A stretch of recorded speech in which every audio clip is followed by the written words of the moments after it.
ስጦታ አይሰጠኝም። ይሄ ነው ጠቡ ማለት ነው። ብዙዎቹ ስለምናገኛቸው ቢሞት ለኔ ስጦታ ገዝቶ አያመጣም። ይኸውላችሁ ደግ ስራውን እኮ ነው ሴቶቹ፣ ክፉ ስራውን እኮ አይደለም። እንግዲህ ገንዘቧን ይስጠኝ የምትል ለምን ብላ ነው? ይሄ ደግነት አይደለም እንዴ? ደግሞ አብዛኛው የሚጣላው ተፈጥሮን ባለማወቅ ሁሉ ጭምር ነው። አብዛኛው ባለትዳር የሚጣላው ተፈጥሮ። አንድ ሰው ከማግባቱ በፊት ሴት ምን እንደሆነች ባል ምን ወንድ ምን እንደሆነ ማወቅ አለበት። ደግሞ ሴቶችም ጌጥ ደግሞ አጊጡ። እውነቴን ነው፣ ሞኝ አትሁኑ። አሁን ዮሐንስ አፈወርቅ ይላል፣ ሲራክም ይላል ፀሐይ በሰማያዋ እንደምታበራ የሴት ጌጧ በቤቷ ውስጥ ለባሏ ነው ይላል። ሴቷ አሁን ተጃጅሏል። ልቅሶና ገበያ ሴት ሸር ብሎ ይወጣና አቤት ግፋፎ ነው የሚለብሱት። አይደረግም እንደዚያ ማለት ነው። ለምን እንደዚያ ታደርጋላችሁ? ባሎቻችሁን ጠብቃችሁ አትዙ። ይሄ እኮ መጽሐፍ የተናገረው ነው በእውነቱ ማለት ነው። ወንዶችም ሚስቶቻችሁን ተረሳላችሁ፣ አታጫውቷቸው። እናቶቻችን እኮ ክብራቸው ባይበሉም ባላቸው ቁጭ ብሎ ማዕድ ማክበር ነው፣ ማቅረብ ነው። ይሄ ደስ ይላቸዋል። እና እሱ በሜዳው በልቶ ሲመጣ ይከፋታል። ደረቅ ሴትና ኃጢአተኛ ሰው አንድ ናቸው ይላል ትርጓሜያችን። ደረቅ ሴት ወንዶ እስኪ ንካኝ አንተም ወንድ ተብለ ሱሪው ለብሰህ ስትል አቅም እንዳለው ሰው ማለት ነው። ኃጢአተኛ ሰው ደግሞ ኃጢአት እየሰራ እንደ ደረቅ ሴት እግዚአብሔርን በመቅሰፍት በለኝ በለኝ ይለዋል። እስቲቱ ያላደረገችለትን የሚቆጥር ከሆነ ትዳሩ ትዳር አይደለም። እሱ ያላደረገላትን ነው መቁጠር ያለበት። ባሏ ያላደረገላትን የምትቆጥር ከሆነ ትዳሩ ትዳር አይደለም። እሱ ያላደረገችለትን ነው መቁጠር ያለበት። ክርስቶስ ለቤተ ክርስቲያን እንደኖረ ባል ማለት ለሚስቱ የሚኖር ነው። ቤተ ክርስቲያን ለክርስቶስ እንደምትኖር ሚስት ማለት ለባሏ የምትኖር ማለት ነው። ባል የክርስቶስ ምሳሌ ነው፣ ሚስት ደግሞ የቤተ ክርስቲያን ምሳሌ ናት ማለት ነው። ክርስቶስ አንዲት ቤተ ክርስቲያን አለችው፣ ለባል አንድ ሚስት ይኖረዋል። ቤተ ክርስቲያን አንድ አምላክ አንድ ክርስቶስ አላት፣ ሚስት አንድ ባል ይኖራታል። የአንዲቱ እናት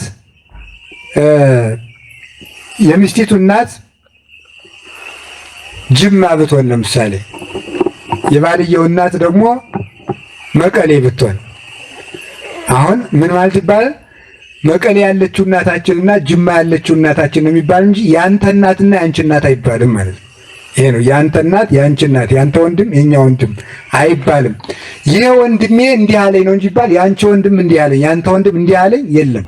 የሚስት አካል የባል አካል ነው፣ የባል አካል የሚስት አካል ነው። መለያየትም የለበትም። የተለያየ ገንዘብም ዘመድም የላቸውም ብቻ ሳይሆን አካልም የላቸውም። ያንዳቸው አካል የሌላው ነው። ትዳር ማለት የምስጢረ ተዋሂዶ መገለጫ ምስጢር ማለት ነው። የተመሰገነ ይሁን። ያው ከሰዓት አንፃር ቀጥታ ወደ ጥያቄው ነው የምገባው። ያለን ሰዓት ውስን ስለሆነ ሁላችንም ተነቃቅተን እንድንጠቀም ለማለት ነው። ጥያቄውን የምጠይቀው ለአባታችን ለርዕሰ ሊቃውንት መምህር አባ ገብረ ኪዳን። የመጀመሪያው ጥያቄ ትዳርና መንፈሳዊ ሕይወት እንዴት፣ ማለትም በትዳር ውስጥ ፍቅር አለመኖር፣ ለምስጢረ ቁርባን ዝግጁ አለመሆን፣ ትዳር ወይም ጋብቻን አቅልሎ ማየት፣ እነዚህ አይነቶች በቤተ ክርስቲያን አስተምሮ እንዴት ይገለጻሉ? በተለይ ብዙዎቻችን ከመጋባታችን በፊት እና እንደተጋባን በሚባል ደረጃ ልዩ ፍቅር በሚባል አለን። ከዛ በኋላ ግን በሂደት የትዳር አገልግሎታችን ፍቅራችን እየቀነሰ ነውና የትዳር አስተምሮ በቤተ ክርስቲያን አንድምታ እንዴት ይገለጻል የሚል ጥያቄ ነው። ይሄን ቢያብራሩልን።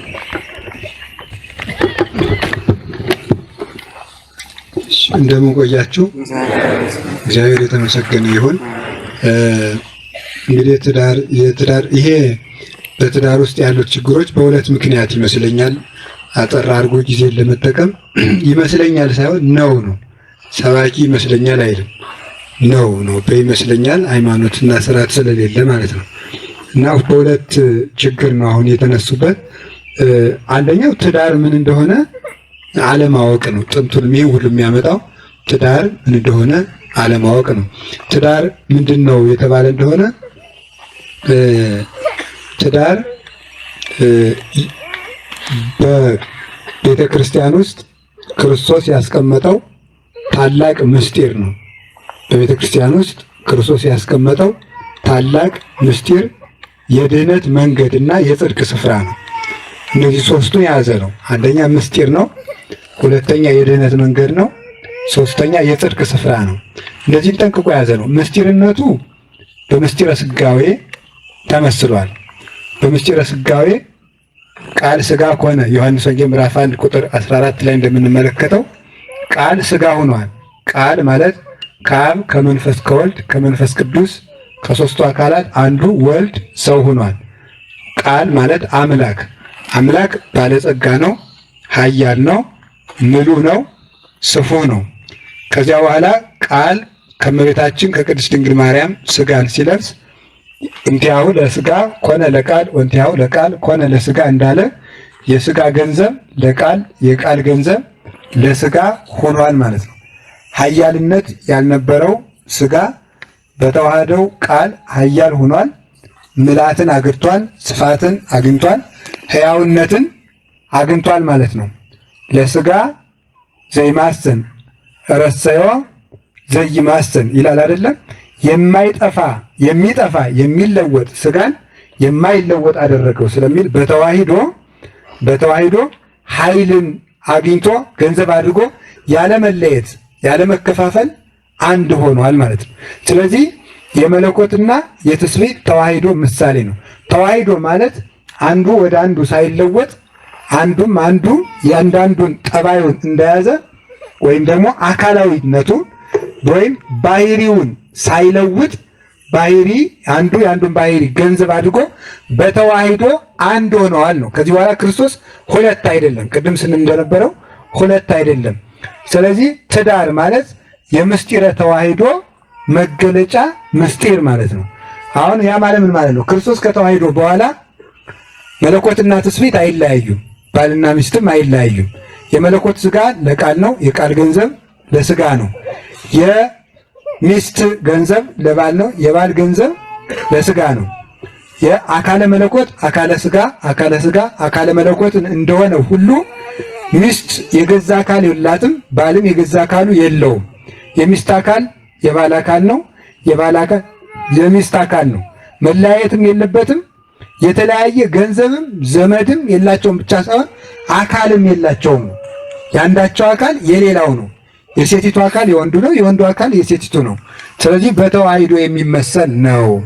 ባዕድ መለኮት ባዕድ ስጋን እንደተዋሃደ ባዕድና ባዕድ የሚጋቡበት ምክንያትም ከዚህ የተነሳ ነው። ባለጸጋው መለኮት ድሃ ስጋ እንደተዋሃደ ባለጸጋ ድሃን ያገባል ማለት ነው። ይህንን ነው አዝማደ መለኮት አዝማደ ትስብእት አዝማደ ትስብእት አዝማደ መለኮት። የመለኮት ዘመዶች መላእክት የስጋ ዘመዶች ሰዎች የመለኮት ዘመዶች እንደሆነ ሁሉ የዘመድ ክፍፍል እንኳን የለውም ትዳር ማለት። ለምሳሌ የአንዲቱ እናት የሚስቲቱ እናት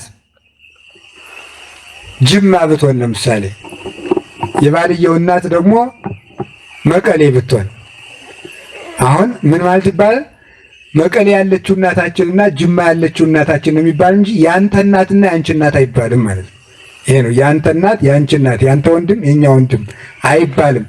ይሄ ወንድሜ እንዲህ አለኝ ነው እንጂ ይባል ያንቺ ወንድም እንዲህ አለኝ ያንተ ወንድም እንዲህ አለኝ የለም። የአካል ክፍፍል ከሌለ የዘመድ ክፍፍል የለም፣ የገንዘብ ክፍፍልም የለም። ስለዚህ ምስጢሩን ባለማወቅ ነው የምንረዳው። አንድ ሰው ሚስቱን ቢንቅ መለኮት ስጋን ንቋል እንዳለ ይቆጠርበታል። ሚስት ባሏን ብትንቅ ትስብእት መለኮትን እንደናቀ ይቆጠራል ማለት እንደተለያዩ ሁለት እንዳደረጉ ሁሉ ይቆጠራል ማለት ነው። ስለዚህ ትዳር የተዋሂዶ መገለጫ ነው። ያንን ባለማወቅ ነው ሰው ትዳሩን የሚንቀው የሚያቃልለው። የዚህ ምስጢር ተዋሂዶ መሆኑን ባለመረዳት ነው። ሌላው ባል የክርስቶስ ምሳሌ ነው፣ ሚስት ደግሞ የቤተ ክርስቲያን ምሳሌ ናት ማለት ነው። ክርስቶስ አንዲት ቤተ ክርስቲያን አለችው፣ ለባል አንድ ሚስት ይኖረዋል። ቤተ ክርስቲያን አንድ አምላክ አንድ ክርስቶስ አላት፣ ሚስት አንድ ባል ይኖራታል። ክርስቶስ ለቤተ ክርስቲያን የኖረ ነው። ባል ለሚስቱ ይኖራል እንጂ ለራሱ አይኖርም። ጠብን የሚያመጣው ይሄ ነው። ጠቡ የሚመጣው ለምንድን ነው ካላችሁ ለራሱ መኖር ሲጀምር ነው። ባልም ለራሱ ይኖራል፣ ሚስትም ለራሷ ይኖራል። ሚስቲቱ ያላደረገችለትን የሚቆጥር ከሆነ ትዳሩ ትዳር አይደለም። እሱ ያላደረገላትን ነው መቁጠር ያለበት። ባሏ ያላደረገላትን የምትቆጥር ከሆነ ትዳሩ ትዳር አይደለም። እሷ ያላደረገችለትን ነው መቁጠር ያለበት። ክርስቶስ ለቤተ ክርስቲያን እንደኖረ ባል ማለት ለሚስቱ የሚኖር ነው። ቤተ ክርስቲያን ለክርስቶስ እንደምትኖር ሚስት ማለት ለባሏ የምትኖር ማለት ነው። ለዚህ ነው በክርስቶስና በቤተ ክርስቲያን የሚመሰለው። ክርስቶስ የቤተ ክርስቲያንን ነውሯን አንጽቶ ነው ሙሽራ ያደረጋት። ባለ ትዳርም የሚስትን የባልን ነውር ታግሶ በትዕግስት አጥፍቶ የሚኖርበት ነው እንጂ ነውር የሌላት ሚስትና ነውር የሌለው ባል አይገኝም በምድር ላይ ማለት ነው። ነውራች ክርስቶስ ምንድነው? በደመ መስቀሉ ቀደሳ ወበማይ ዘውዘ እምገበሁ ምንድነው ያለው? አንጽሐ አጥመቃ ይላል ቅዱስ ያሬድ። በመስቀሉ ባፈሰሰው ደም ቀደሳት፣ ከጎኑ በፈሰሰው ደም አነጻት እንዳለ ቅዱስ ያሬድ። ከዚህ በኋላ ቤተክርስቲያን መጨማደድና ነውር የሌለባት ንጽሕት ሙሽራ አደረጋት። ክርስቶስ አንጽቶ እንደተዋሃዳት ቤተክርስቲያንን ባል ሚስቱን ይታገሳታል፣ ሚስት ባሉን ይታገሳል። ደግሞ አብዛኛው የሚጣላው ተፈጥሮን ባለማወቅ ሁሉ ጭምር ነው። አብዛኛው ባለትዳር የሚጣላው ተፈጥሮን። አንድ ሰው ከማግባቱ በፊት ሴት ምን እንደሆነች ባል ወንድ ምን እንደሆነ ማወቅ አለበት። ታውቃላችሁ አይደል? አሁን ሴት ለምሳሌ የተፈጥሮ ግዳጅ አለባት፣ በወር የለባትም። በዚያ ጊዜ ሴቶች ያማቸዋል፣ ጠባያቸው ሁሉ ይከፋል። ያንን ሳያውቁ መግባት እንዴት በሰሙን ጠባይሽ ይከፋል ማለት አይቻልም። ግዱን ያማታል ነው። ይህንን ማወቅ ይገባል። የተፈጥሮ ልዩነትን ማወቅ ይገባል። ሴቶች ምስጋና ወዳጆች ናቸው። ምስጋና ስለሚወዱ ሚስትን ማመስገን ነው ማለት ነው። ጨው የበዛበት ወጥ ብትሰራም ዛሬ የሰራሽው ወጥ እጹብ ነው ማለት ነው ማለት ነው። ከሰደቧት ግን ነገ እንጃ የምትጨምረውን እንግዲህ ማለት ነው አጉል ነው። ስለዚህ ምንድነው ሴቶች ምስጋና ስለሚወዱ ማመስገን። ወንድ ደግሞ ምን ይፈልጋል? መታዘዝ ይፈልጋል አይደለም? መታዘዝ ይፈልጋል። ማዘዝ ነው። ለምን? የክርስቶስ ምሳሌ ራስ ስለሆነ መታዘዝ አለበት ማለት ነው። ስለዚህ ባል ሲታዘዙ ይወዳል፣ ሚስት ሲያመሰግኗት ሲንከባከቧት ትወዳለች። አሁን የዛሬው ባልና ሚስት ዋናው ጣው ምንድነው? ጊዜ አይሰጠኝም። እኔን ቁጭ ብሎ ማውራት ደስ አይለውም። በቃ ሌላ ችግር እኮ የለውም። ይሄ እኮ ቀለል ያለ ነገር ነው። እናንተ ቁጭ ብላችሁ አታወሩም ወይ? ለምን የማታወሩትና ስጦታ አይሰጠኝም? ይሄ ነው ጣው ማለት ነው። ብዙዎች ስለምናገኛቸው ቢሞት ለኔ ስጦታ ገዝቶ አያመጣም። ይኸውላችሁ ደግ ስራውን እኮ ነው ሴቶቹ፣ ክፉ ስራውን እኮ አይደለም። እንግዲህ ገንዘቧን ይስጠኝ የምትል ለምን ብላ ነው? ይሄ ደግነት አይደለም እንዴ? ስለዚህ ገዝቶ ምን ማድረግ ነው? መስጠት። ውሎ ሲገቡ ስጦታ ማምጣት፣ ማመስገን ደጋጎች ነው። ከዚያ በኋላ እናቶቻችን ችግር የለባቸውም። ለመርዳት ስለተፈጠሩ ማስታመሙን ማን ያስታምማል? ማብላቱን ማን ይፈተፍተዋል? እናቶቻችን በእውነት ችግር የለባቸው። ችግሩ ይሄ ነው፣ ጊዜ መስጠት፣ መንከባከብ። ምክንያቱም እግዚአብሔር ሔዋንን ከምን የፈጠራል? ከጎን። አንዱ ትርጉም ምንድነው? ጎን የሚሸፈን ቦታ ናት አይደል? ጠብቀው የሚሸፍኑት በደንብ ጠብቀው በጉያ የሚይዙት ሌባ እንዳይወስደው የሚፈለግ ስውር ገንዘብ ነው። ስለዚህ ሚስት ለባሏ ስውር ገንዘቡ ናት ለማለት ነው። ስውር ገንዘቡ ናት እግዚአብሔር የሰጠው። ስለዚህ መንከባከብ። ሴቶችም ምንድነው? መታዘዝ። ደረቅ ሴት የሚባላል። አሁን ይህ በጣም ነውር። ወንዶችም ሚስቶቻችሁን ትረሳላችሁ፣ አታጫውቷቸው። እናቶቻችን እኮ ክብራቸው ባይበሉም ባላቸው ቁጭ ብሎ ማዕድ ማቅረብ ነው። ይሄ ደስ ይላቸዋል። እና እሱ በሜዳው በልቶ ሲመጣ ይከፋታል። ሴቱ ደግሞ ደረቅ ናቸው፣ አትታዘዙ። ደረቅ ሴትና ኃጢአተኛ ሰው አንድ ናቸው ይላል ትርጓሜያችን። ደረቅ ሴት ወንዶ እስኪ ንካኝ አንተም ወንድ ተብለ ሱሪው ለብሰህ ስትል አቅም እንዳለው ሰው ማለት ነው። ኃጢአተኛ ሰው ደግሞ ኃጢአት እየሰራ እንደ ደረቅ ሴት እግዚአብሔርን በመቅሰፍት በለኝ ይለዋል ይላል። በለኝ ይለዋል። ደረቅ ሴት ማለት ወሆኮ ኃጥእ ለእግዚአብሔር፣ ኃጢአተኛ እግዚአብሔርን አነሳሳው እንዲመታው አደረገው። እንደ ደረቅ ሴት እንካ በለኝ ብሎ ኃጢአት እየሰራ የመቅሰፍት በትር ያቀብለዋል ይላል። ያንን ነው። ስለዚህ መታዘዝ ይፈልጋል። እየሰማችሁ ነው? እንደዚህ ካደረጋችሁ አብራችሁ በጤና ትኖራላችሁ ማለት ነው። ሴቶች መታዘዝ፣ ወንዶች አቤት መንከባከብ፣ ሌላስ ማመስገን። እንደገና ደግሞ ምንድነው? ስጦታ አድርጉ። ይሄን ካደረጋችሁ ነገ ጀምራችሁ በሰላም ነው የምትኖሩ። ይሄን አድርጉ። ቁጭ ብላችሁ ሚስቶቻችሁን አውጉ። ዙረት አታብዙ። ከሚስት አቤታችሁ ቁጭ ብላችሁ ብሉ። በየሜዳው እየበላችሁ አትምጡ። ይሄን አደረጋችሁ። ደግሞ ሴቶችም ደግሞ ታገሱ። ይሄን መጠራጠራችሁን ማናት የደወለለችልህ ማለታችሁን ማቆም አለባችሁ ማለት ሰው ሲያምኑት ነው እንጂ ሲጠረጥሩት አይወድም። ከጠረጠሩት ምን ታመጫለሽ ብሎ ችግር ይፈጥራል ማለት ነው። እና እንደዚያ ነው። ደግሞ ሴቶችም ጌጥ ደግሞ አጊጡ። እውነቴን ነው። ሞኝ አትሁኑ። አሁን ዮሐንስ አፈወርቅ ይላል ሲራክም ይላል ፀሐይ በሰማያዋ እንደምታበራ የሴት ጌጧ በቤቷ ውስጥ ለባሏ ነው ይላል።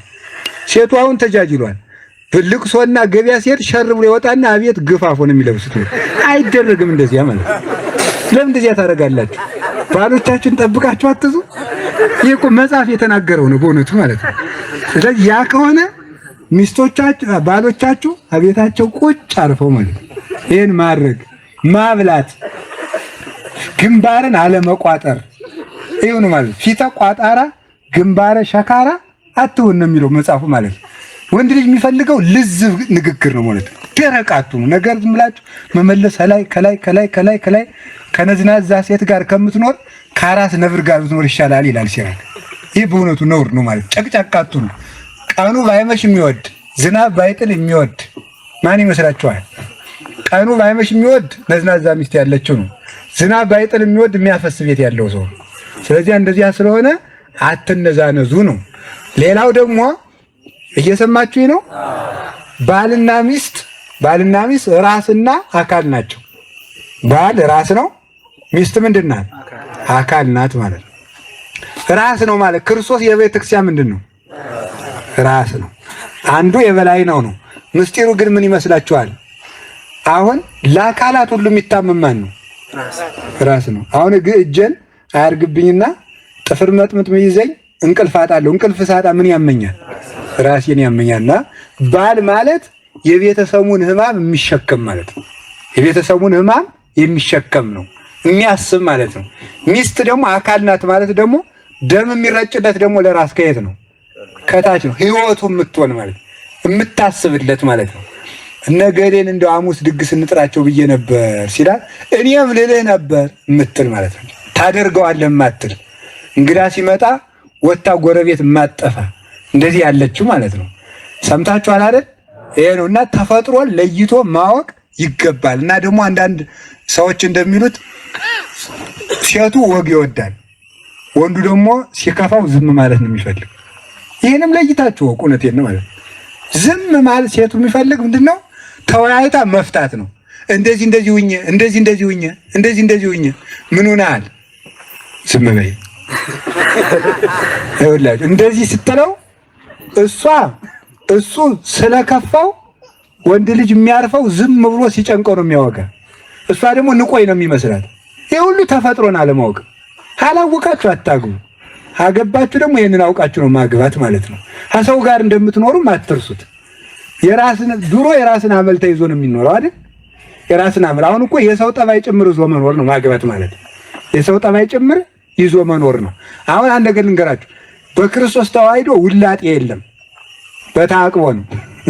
ተአቅቦ ማለት ስጋም ስጋነቱን እንደጠበቀ መለኮትም የጌትነት ባህሪውን ሳይለውጥ ነው። ሴቷ ወንድ ልትሆንላችሁ አትችልም፣ ወንዱም ሴት አይሆንላችሁም። በተአቅቦ ነው። ምን ማለት ነው? እኛ ያደግንበትን የኖርንበትን ሰው በእናት አባቱ፣ በጎረቤት፣ በትምህርት፣ ባስተዳደግ የያዘው ማንነት አለው። ያንን በአንድ ጊዜ ሊለውጥልን አይችልም። ወደኛ አይመጣም። ልክ እንደኔ ካላሰብክ አይባልም፣ እንደኔ ካላሰብሽ አይባልም። በምክክር ነው መሆን ያለበት ማለት ነው። ይህ ከሆነ አትጣሉ። የመጨረሻ የምንላችሁ እኔነትን ማስወገድ ነው። በጣም ሰውን የሚያጣለው አሁን ቅድም እንዳልኩት እኔነትን ማስወገድ። አንዱ ለሌላው ይኖራል እንጂ ፍቅር ማለት መስጠት እንጂ መቀበል ስላልሆነ ማለት ነው። ተረድታችሁኛል አይደለም? እኔ ካላችሁ ትጣላላችሁ፣ ለሌላው ከኖራችሁ ግን አትጣሉም። የመጨረሻው ትዳሩ የሚያረጅበት ምክንያት እግዚአብሔር ሁልጊዜ አዲስ ነው። አንተ ክመ ዓመቲከኒ እያለቅ ስለተባለ እግዚአብሔር አዲስ ነው። አዲስ የሆነ እግዚአብሔር እርጅና የሌለበት በባህሪው ብሌት የሌለበት እግዚአብሔር በትዳራችሁ ካለ ፍቅሩ አያረጅም ማለት ነው። እግዚአብሔር ከሌለ ግን ፍቅሩ ያረጃል። ታዲያ እግዚአብሔር እንዳይኖር የሚያደርገው ምንድን ነው? በተክሊል ተጋብቶ ዚዋዳ ተጋቡ በኋላ ቁርባኑን ማቋረጥ፣ ቤተ ክርስቲያን አለመሄድ፣ ጸሎትን ማቋረጥ፣ ከንስሐ አባት ከመክረ ካህን ከፈቃደ ካህን መለየት። ይሄንን ከዓለም አስቀደስ። በዚህ ጊዜ ረድኤተ እግዚአብሔር ከኛ ጋር አይሆንም። ከኛ ጋር ካልሆነ ብቻችን እንቆማለን። ብቻችን ስንቆም ሰይጣን ይረከበናል። ሲረከበን አጥር ማፍረስ ይችላል ማለት ነው። ስለዚህ ከቤተ ክርስቲያን ስትቀሩ ቅዱስ ሥጋውን ክቡር ደሙን መቁረብ ስታቆሙ፣ ቤተ ክርስቲያን መሄድ ስታቆሙ እግዚአብሔር ይለያል። እግዚአብሔር ሲለይ ደግሞ ትዳሩ ያረጃል። ሲያረጅ ይሰለቻል። ሲሰለች ይጨቃጨቃል። ሲጨቃጨቁ ይፋታሉ ማለት በዚህ ነው ባጭሩ። በጣም ትዳር ራሱን የቻለ ሰፊ ትምህርት ነው። ባጭሩ ይሄን ይበቃል።